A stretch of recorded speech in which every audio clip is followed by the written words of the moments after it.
Assalamualaikum warahmatullahi wabarakatuh. Saya di sini akan mempresentasikan hasil kerja kelompok saya bersama rekan-rekan yang bertopik negara dan konstitusi. Berikut ini adalah nama kelompoknya. Pengertian negara. Negara adalah organisasi kekuasaan yang berdaulat dengan tata pemerintahan yang melaksanakan tata tertib atas orang-orang di daerah tertentu. Negara juga merupakan suatu wilayah yang memiliki sistem atau aturan yang berlaku bagi semua individu di wilayah tersebut. Syarat primer sebuah negara adalah memiliki rakyat, memiliki wilayah, dan memiliki pemerintahan yang berdaulat. Sedangkan syarat sekundernya adalah mendapat pengakuan dari negara lain. Unsur-unsur negara dibagi menjadi 4, yaitu wilayah. Wilayah negara adalah suatu teritorial kekuasaan yang berada di bawah suatu kekuasaan pemerintahan negara. Dan yang kedua, penduduk. Setiap negara memiliki penduduk dan semua penduduk warga negara terikat dengan kekuasaan suatu negara. Dan yang ketiga, pemerintah. Pemerintah adalah suatu organisasi yang berkuat jadi membuat aturan yang berlaku bagi seluruh warga negara. Dan yang keempat, kedaulatan. Kedaulatan adalah suatu konsep kekuasaan tertinggi agar undang-undang dapat diberlakukan. Konsep kedaulatan terikat kuat dengan konsep yuridis atau legal forma. Sifat negara. Sifat negara mempunyai 3 sifat. Yang pertama yaitu sifat memaksa.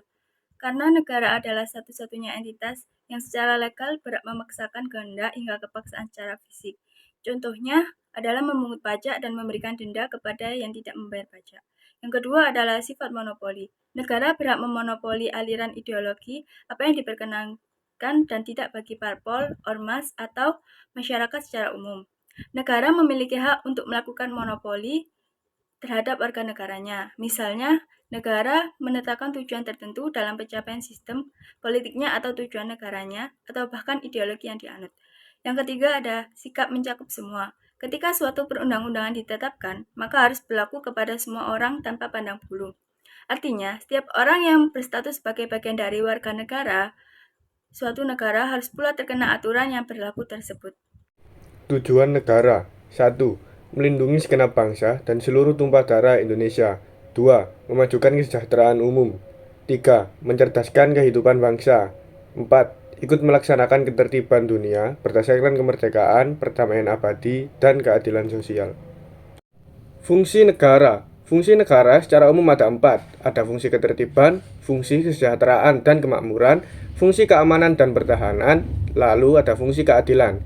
Yang pertama adalah fungsi ketertiban. Fungsi negara yang pertama ini sangat penting, terutama untuk mencegah bentrokan-bentrokan maupun pertikaian antar warga. Fungsi pelaksanaan ketertiban ini hadir untuk mengatur masyarakat agar tercipta kehidupan bernegara yang baik sesuai dengan tujuan dan cita-cita negara. Lalu yang kedua adalah fungsi kemakmuran dan kesejahteraan.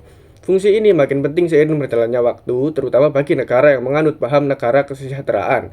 Dalam hal ini, negara berupaya agar masyarakat dapat hidup dan sejahtera, terutama di bidang ekonomi dan sosial masyarakat. Lalu ada fungsi keamanan dan pertahanan. Fungsi yang ini sangat penting. Fungsi ini diperlukan untuk menjaga kemungkinan terjadinya serangan dari luar. Lalu yang terakhir ada fungsi keadilan. Fungsi negara ini dilaksanakan oleh badan penegak hukum, khususnya badan-badan peradilan. Negara harus dapat menegakkan hukum secara tegas dan tanpa adanya unsur kepentingan tertentu. Negara memiliki fungsi untuk menegakkan keadilan bagi seluruh warganya, meliputi seluruh aspek kehidupan lewat badan peradilan di bidang politik, ekonomi, sosial budaya, pertahanan, keamanan, dan lain-lain. Pengertian konstitusi. Konstitusi dalam negara adalah sebuah norma bersistem politik dan hukum.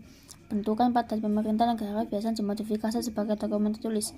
Indonesia merupakan negara menganut paham tersebut yang dimuat dalam Undang-Undang Dasar tahun 1945 pasal 1 ayat 2 yang menyebutkan bahwa kedaulatan berada di tangan rakyat dan dilaksanakan menurut Undang-Undang Dasar. Jenis konstitusi dibagi menjadi 2. 1. Konstitusi tertulis. Konstitusi tertulis merupakan sekumpulan aturan pokok dasar negara, bangunan negara, dan tata negara yang mengatur kehidupan suatu bangsa di dalam persekutuan hukum negara. Dan yang kedua, konstitusi tidak tertulis. Konstitusi tidak tertulis dapat juga disebut sebagai konvensi. Konvensi sendiri memiliki pengertian sebagai kebiasaan sistem tata negara yang ada dalam sebuah negara. Peranan konstitusi dalam kehidupan berbangsa dan bernegara.